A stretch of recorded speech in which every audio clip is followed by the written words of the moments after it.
Hello and welcome to Hockey Talk. My name is Jaret Schneider along with Matt Durnan. We're closing down the NHL season. We've got a few things to talk about this week, including some playoff races obviously coming down with about teams have 7, 8, 9 games left depending on who you are. And some of the things that kind of caught our eye this week is Ovechkin, who's definitely been tearing it up. I know we want to talk a little bit about him and the way he's been scoring goals and been putting the puck in the net lately.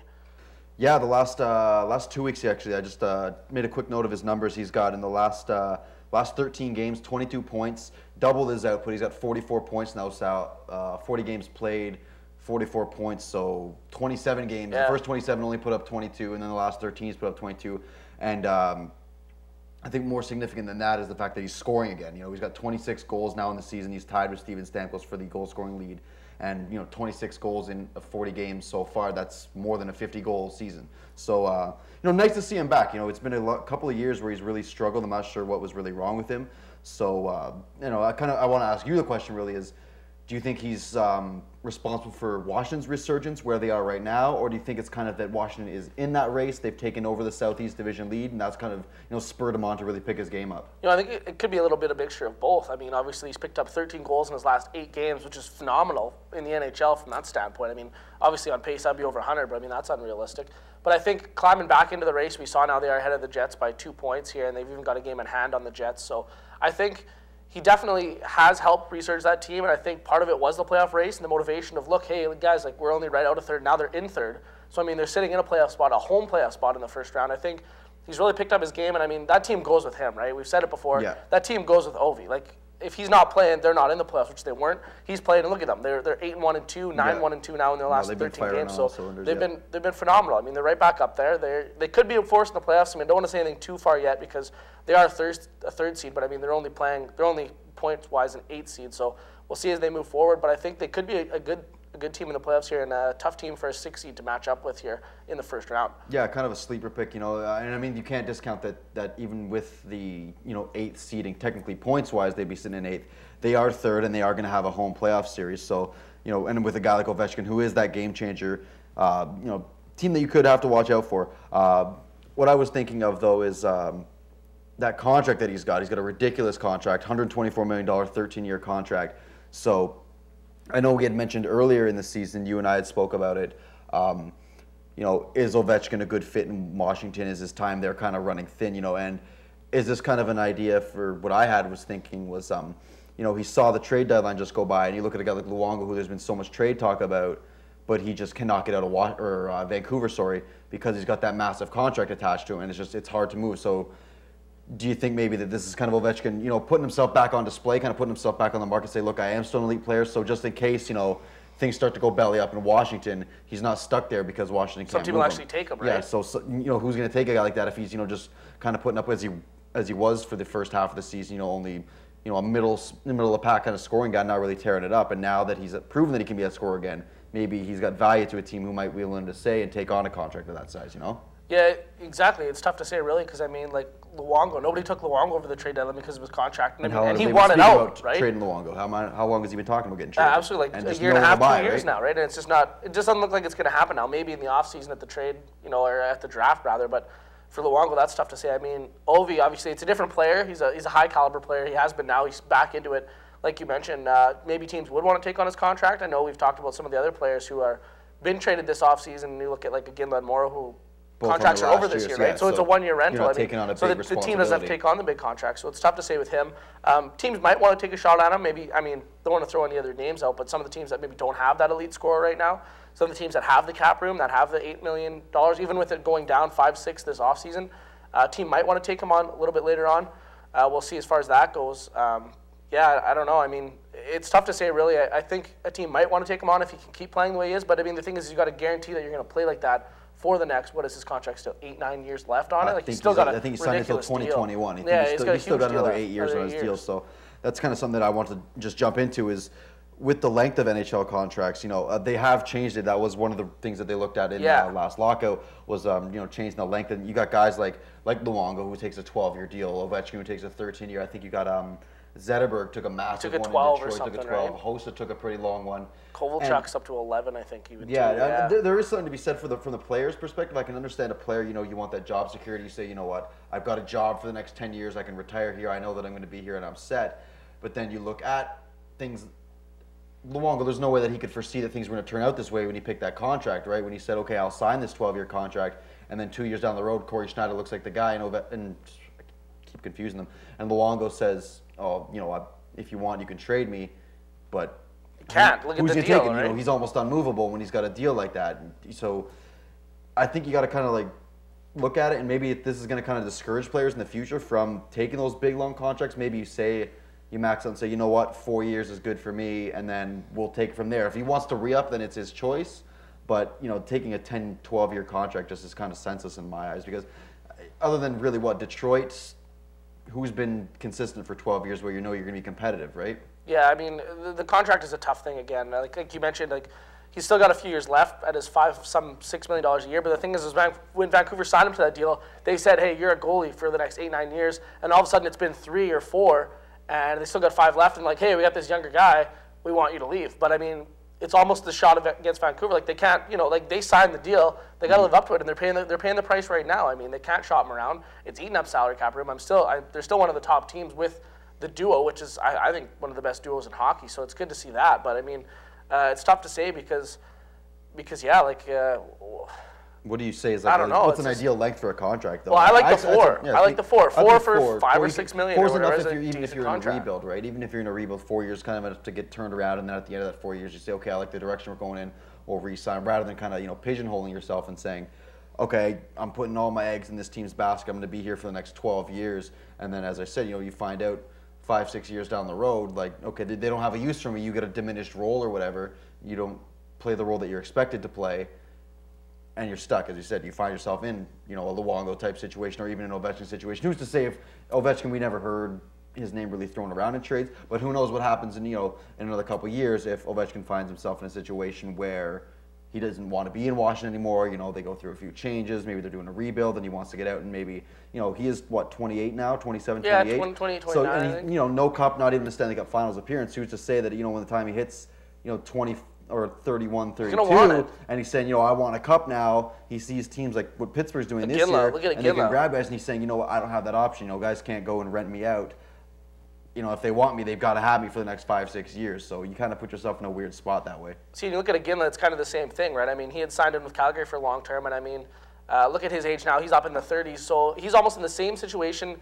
Ginla's or Ovechkin's rather 5, 6 years maybe behind Ginla at this point, because he's the exact same situation. Maybe 5, 6 years ago, maybe Ginla wanted out then. I mean, they had their cup run in 2-4, but maybe he wanted out now, and the only reason why it happened now is because he had 1 year left. Yeah. So it could come back to haunt Ovechkin a little bit, right? Because he's going to be tough to move until he's only got 1 or 2 years left. I mean, if you look at the trade deadline and some of the players have been moved around, I know Christian Ehrhoff was one a few years ago. I mean, he's been moved around lots.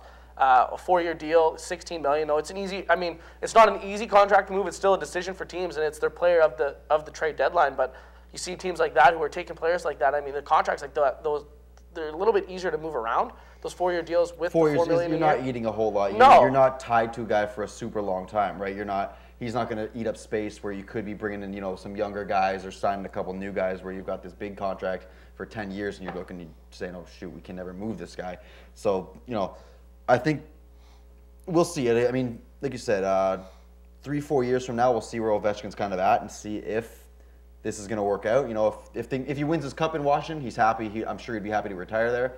If not in the next, 3, 4 years, who's to say? He might say, if you see Washington start bottoming out, what maybe they were doing at the start of the season where they were kind of bottoming out, if you see that happen again, what do you do really, right? You're kind of stuck. Well, what if they try to rebuild like Calgary did, right? I mean, you got your centerpiece right there. Well, again, he found himself, he was odd man out. He's, the old guy on the team kind of. They're in a rebuild, and there's no place for him. So, it could very well happen to Ovechkin as well. So, yeah, and the only way maybe to prevent that would be for Ovechkin to score his 50 goals every year, and instead of the team going to rebuild, the team's trying to up. They're trying to pull a Pittsburgh, right? And they're trying to get to the top. So that might be the only way that he kind of gets out of it with his big contract. And I think maybe he's starting to see that. Look at the goals he's putting up. He's on pace for over 50, like you said. He's having a good year. Another thing with his goals is, what about the scoring race this year? I mean, there's 6, 7, 8 games left for most teams. Him and Stamkos are tied right now. Who do you think is going to win the race?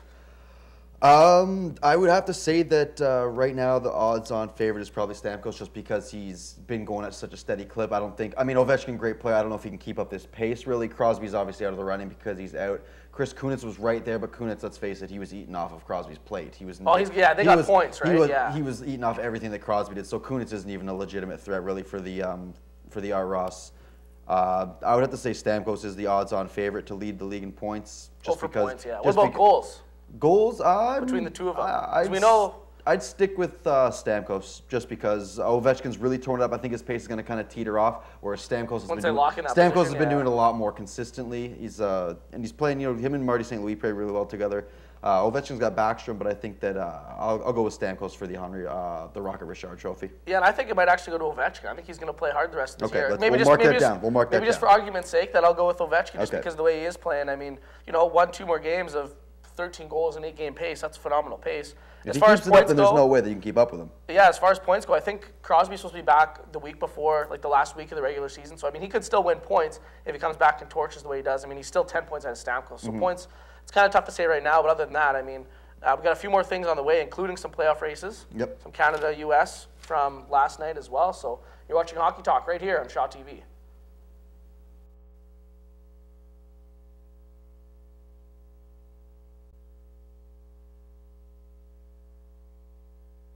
Talk, and I know one thing we noticed on TV last night was the Canada-USA, the final of the Women's World Hockey Championship, and I know the men's are coming up in a little while, but I know we want to touch a little bit on this of some of the things that had overwent in the tournament. I know there's some blowouts now, and there has been in the past as far as the Olympics go, and what are some of the things maybe you've seen from that game and some of the things that you'd seen from that tournament? Well, I'm going to be honest, I didn't follow the tournament too right. rigorously, I mean, I got to keep up on the NHL. That's our main focus. But we aren't just NHL talk. This is hockey talk, and that is hockey. It is women's. I've been saying this for years. Nothing against women's hockey, but it's just there's too much of an imbalance of talent where Canada and USA are just so far ahead of everybody where it almost seems trivial to play the entire tournament where you have, Canada, what did they beat? They beat Russia in the semifinals, what was it, 10-0? It was 10-0, yeah, that was my main point. And you shouldn't see that in a semifinal game. There's no way that you should be seeing that kind of stuff.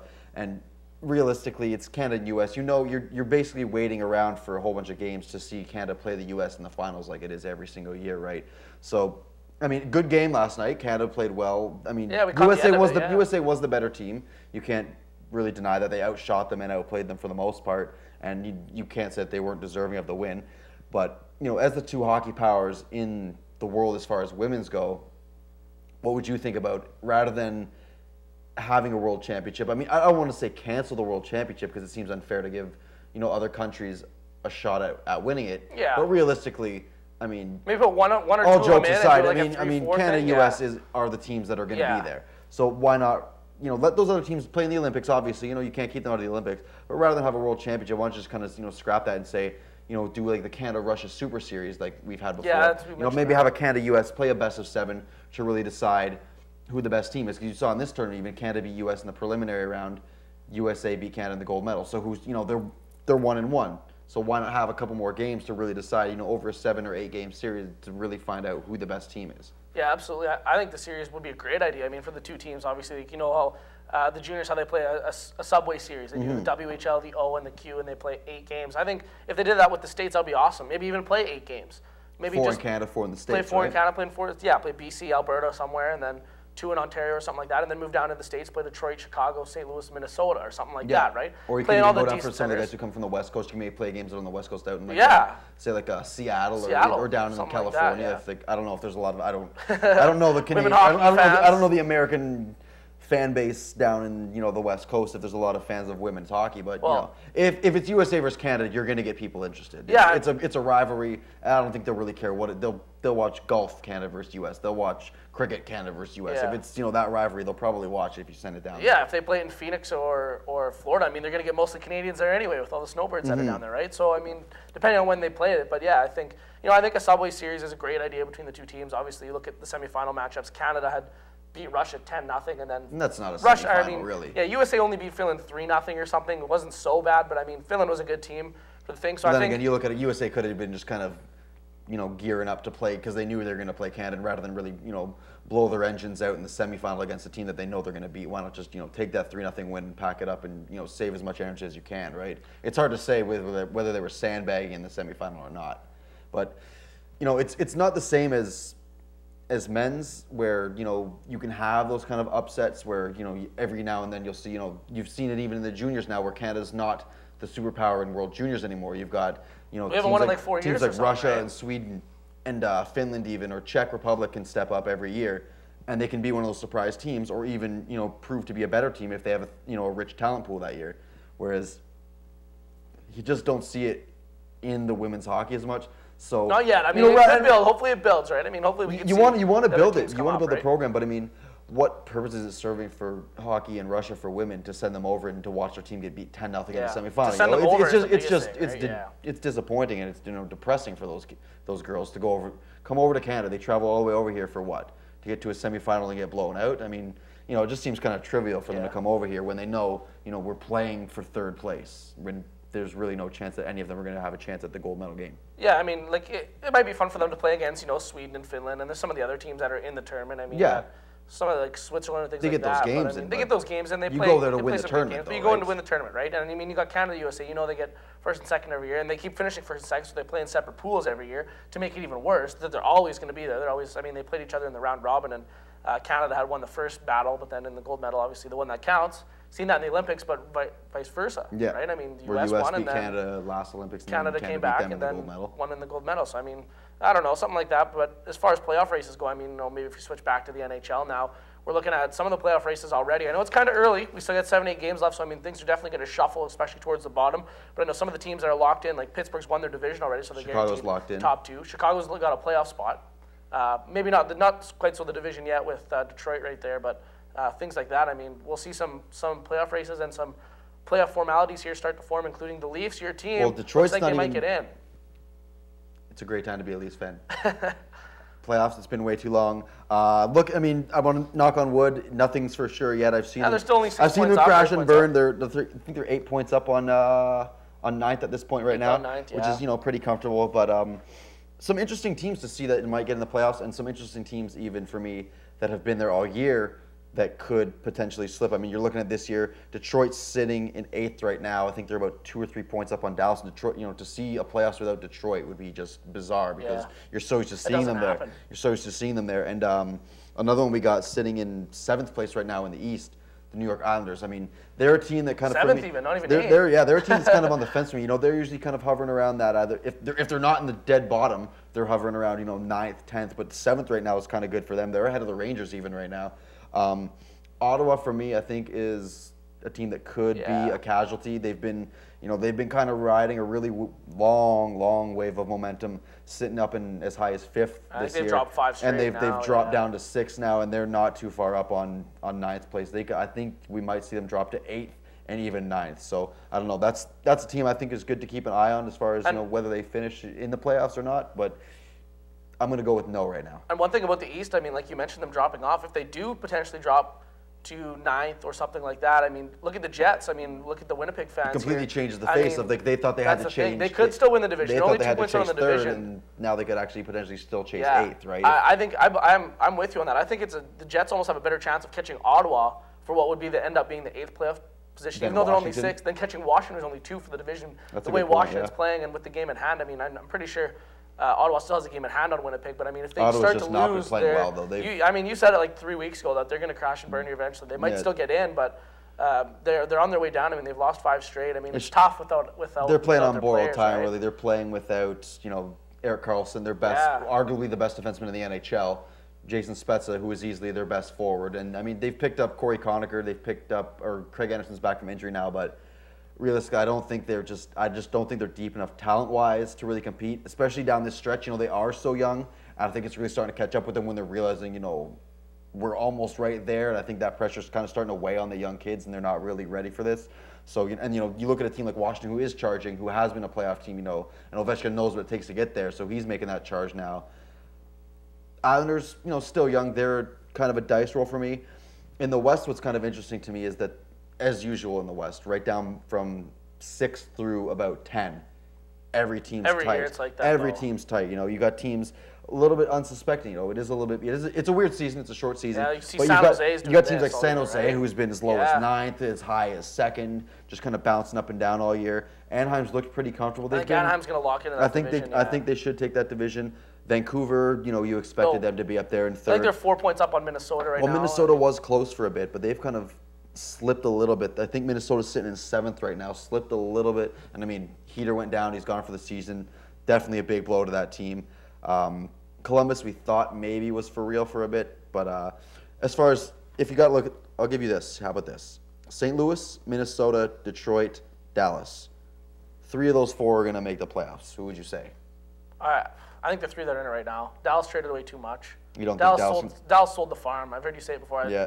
Just being in 9th right now, I think Detroit is still up 3 points. Detroit's playing well. St. Louis, they've been there all year. Minnesota's still, even without Heater, they're still one of the best teams. Palmerville scored his first goal the other night, so yeah. I'd have to give it to the 3 teams that are in. What about you?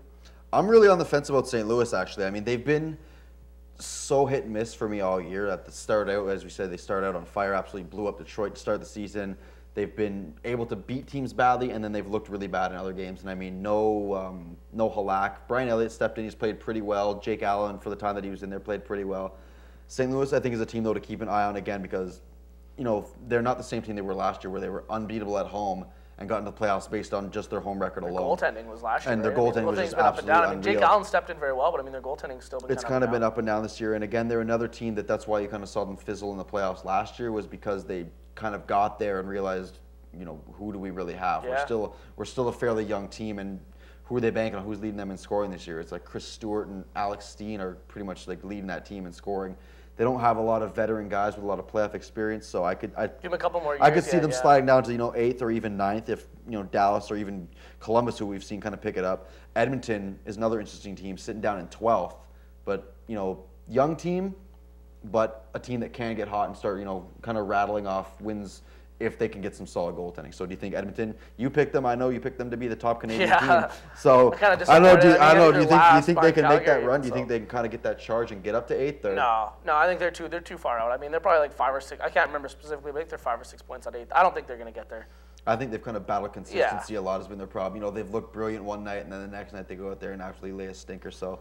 It's tough to say. We've said it for like 3 years. Next year. We've said it for 3 years. Next year, Edmonton. Next year, Edmonton. Draft some defense. Don't draft a million forwards. If you can't keep the puck out of your net, you can't win games. So at some point, they got to learn how to play some D. Yeah, as far as picks go, last week combined to 500. You beat me last week, so you climbed back 3 straight a little bit. Weeks. Yeah. 4 straight weeks with winning records. Yeah, I'm a little bit disappointed on my games, but other than that, we'll wrap those up when we come back. You're watching Hockey Talk right here on Shaw TV.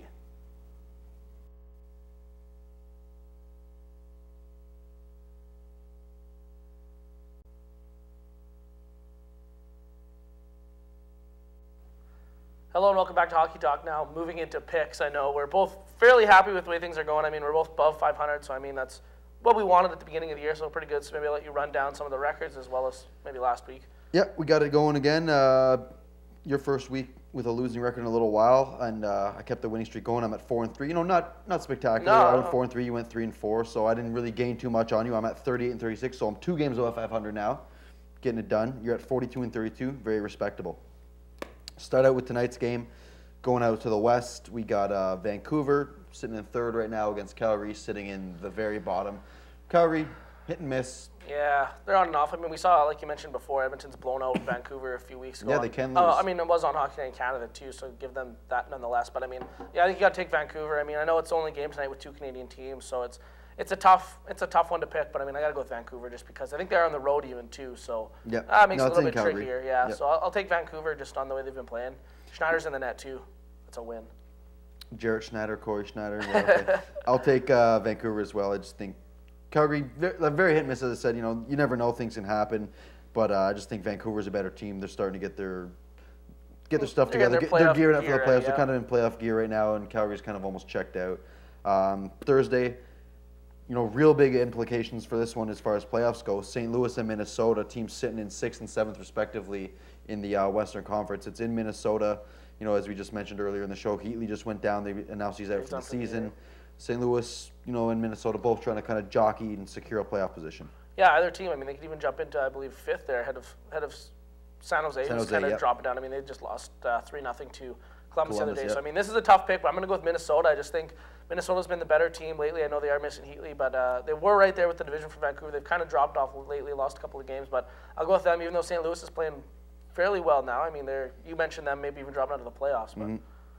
I'm going to have to go with St. Louis just because I got to catch up with you on records. Yeah. I I don't know if they're the better team. They've been kind of hit and miss. You never know with those games. As Those well games as are tough, right? as well as Calgary. They're tough teams. You know, those Western games out, especially those teams, you know, sitting in that 5th, 6th, 7th spot, they're pretty much toss-ups in any game. It's kind of a coin toss, flip a coin, and see who wins. So another one here, Western Conference. Teams a little bit farther separated, but, you know, always a good matchup. Detroit is facing Chicago. Well, that's a tough one, too. I mean, Chicago, they haven't locked up the division yet, but they've locked up a playoff. So maybe I'll take Detroit here on this one, just going on a whim. Detroit's, I mean, they're the ones with something to lose here. They're the 8th seed. Mm-hmm. They're playing for a playoff. They're only 3 points up on Dallas, so they're going to come out hard. I'm going to take Detroit on this one. Okay, you know what? I'll stick with you on that one. I like Detroit. You know, as you said, you know, veteran, experienced team. They're always in the playoffs, always get there. And this is, like you said, it's kind of do or die time for them right now. They've got to start getting wins, and like if they want to make the playoffs, sitting in 8th right now, they want to kind of lock that spot down. And as far as I know, Chicago, not been following them too much lately, but as far as I know, they've been kind of back on the saddle. They've been winning more, so you know, I feel like they're due to kind of take a loss here, and Detroit is the team that can probably do it. Take a backseat to a divisional team. Yeah. What do we got for the next night? Hockey night in Canada, Montreal versus Toronto. How can you go wrong? That's a tough one too. I mean, Montreal, they lost last night to Washington. So as far as the division goes, I mean, it's Boston's division to lose now with a game in hand. They are still back a point. Boston plays tonight, I believe. So Boston could take over the division and send Montreal the 4th, which could potentially line up a 4th versus 5th. Toronto versus Montreal first round. Who wouldn't love that? Yeah, that would be awesome. I think actually I'm going to take Montreal on this one because Boston's going to win tonight. Montreal's going to have to play to get the division. They're going to want the win. Okay. I'm just gonna take them over Toronto. Okay. I usually want to stick with the Leafs, but I think you're right on that one just because, as I've said earlier in the year, when Montreal and Toronto play, it doesn't matter who's where in the standings. The series is always kind of give and take, and they play each other. This is the 4th of 5 games that they play each other. Toronto's still up 2-1 in the series right now as far as the season. I think Montreal wins this one, and then the 5th will be the deciding game on the last night of the season. I think Montreal takes this one, and then the 5th will be the decider, and that's really a toss-up. So I'm gonna go with Montreal on Saturday night. And then moving into Sunday, what do we got then? Sunday, a couple of teams. You know, hard to say what it means right now because that is Sunday. It is 4 or 5 days away.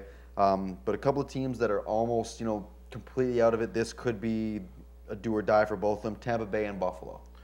Oh, that's a tough one. I mean, sitting in 13th, Tampa Bay, Buffalo sitting in 11th. So, 2 teams that are not quite out of the race. It is kind of weak down the bottom there, that 9th, 10th spot, 9th, 10th, 11th, 12th. Yeah. They're all pretty close, and a couple wins will put you right up in 9th, and you're right in the race. So. Well, maybe I'll take Tampa on this one, just on the back of Steven Stamkos and the scoring race. I mean, we saw it last year. He trying to get 60, got 2 on the last night when they were already out.